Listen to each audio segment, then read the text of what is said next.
Hi friends, మన హిందూ పురాణాల ప్రకారం సప్త చిరంజీవుల్లో ఒకరైన హనుమంతుడి గురించి కొన్ని అద్భుతమైన 3 రహస్యాలను ఈ వీడియోలో తెలుసుకునే ప్రయత్నం చేద్దాం. దానికన్నా ముందు ఛానల్ని సబ్స్క్రైబ్ చేసుకొని పక్కనున్న బెల్ ఐకాన్ని ప్రెస్ చేయండి. అలాగే వీడియోకి ఒక లైక్ చేసుకోండి. ఫ్యాక్ట్ నెంబర్ 1, హనుమంతుడి జన్మ రహస్యం. హనుమంతుడు శివుడి యొక్క అవతారం అని మనం నమ్ముతాం.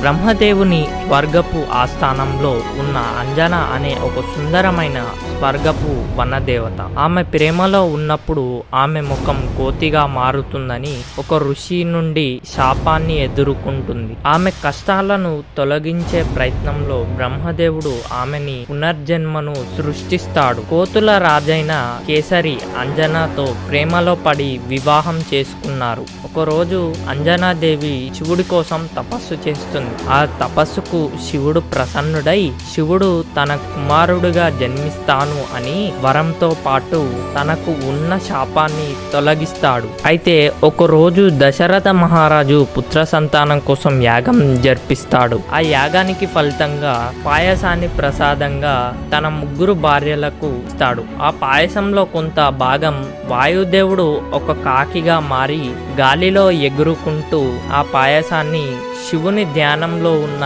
అంజనాదేవి చేతుల్లో పెట్టి వెళ్ళిపోతాడు. దాన్ని ప్రసాదంగా భావించిన అంజనాదేవికి హనుమంతుడు జన్మిస్తాడు. ఇది వాయుదేవుడి దివ్య కాబట్టి పవనపుత్ర హనుమాన్ అని పిలువబడ్డాడు హనుమంతుడు. ఫ్యాక్ట్ నెంబర్ 2, హనుమాన్ అనే సంస్కృత నామానికి చమత్కారవంతమైన అర్థం ఉంది. దానిని వికృతీకరించిన దవడగా అనువాదించారు. మన హిందూ పురాణాల ప్రకారం హనుమంతుడికి చాలా పేర్లు ఉన్నాయి. అంజనీ పుత్ర హనుమాన్, మారుతి పవనపుత్ర హనుమాన్, బజరంగ బలి, ఇంకెన్నో. ఇవి కాకుండా మీకు తెలిసిన హనుమంతుడి 3 పేర్లను కింద కమెంట్ బాక్స్ లో తెలియజేయండి. ఇక వీడియోలోకి వెళ్తే హనుమంతుడి పేరు వెనుక 2 కథలు ఉన్నాయి. మొదటి కథ భవిష్య పురాణం నుండి ఉద్భవించింది. హనుమంతుడు సూర్యుడిని ఫలంగా తప్పుగా భావించి ప్రపంచాన్ని చీకటిమయంలో పడివేశాడు. అయితే రాక్షసరాజు రావణుడు హనుమంతుని తోకను గట్టిగా లాగి సూర్యుడిని విడిపించే ప్రయత్నం చేశాడు. అయితే హనుమంతుడు సూర్యుడిని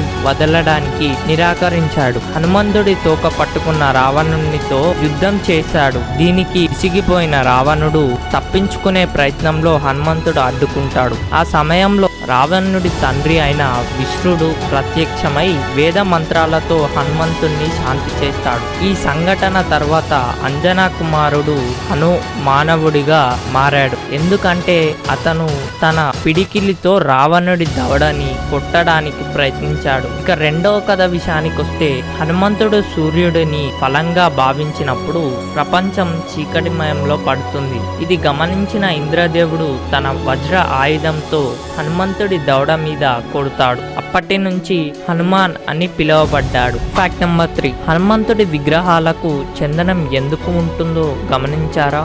ఇతిహాస రామాయణంలో ఒకరోజు హనుమంతుడు సీతాదేవి నుదుటపై ఉన్న ఎర్రటి గుర్తు గురించి ఆరాధిస్తాడు. అప్పుడు సీతాదేవి తన భర్త రాముడు దీర్ఘాయుష్షు కోసం సింధూరాన్ని తన నుదుటిపై ధరిస్తాను అని హనుమంతుడితో చెప్తుంది. అది అర్థం చేసుకున్న హనుమంతుడు రాముడిపై అపారమైన భక్తి మరియు ప్రేమతో సింధూరాన్ని తన శరీరంతో కప్పుకుంటాడు. రాముడు క్షేమంగా ఉండాలని అలా చేస్తాడు.